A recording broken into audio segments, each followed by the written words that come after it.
Okey, kakak tunjuk ni kasut Red Bean original design terbaru. Kod dia 3029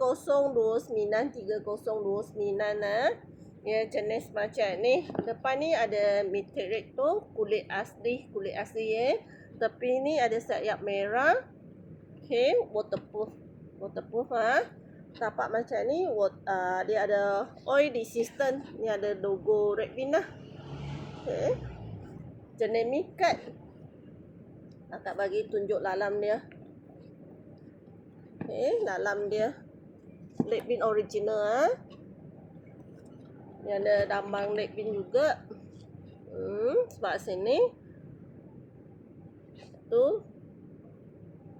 Kasut ni memang cantik, penting cukup ringan lah. Cara nak dapat kasut ni dekat mana? QTT Mall area marker. Ni kasut Red Bean design terbaru, memang padu, memang cantik, cukup ringan.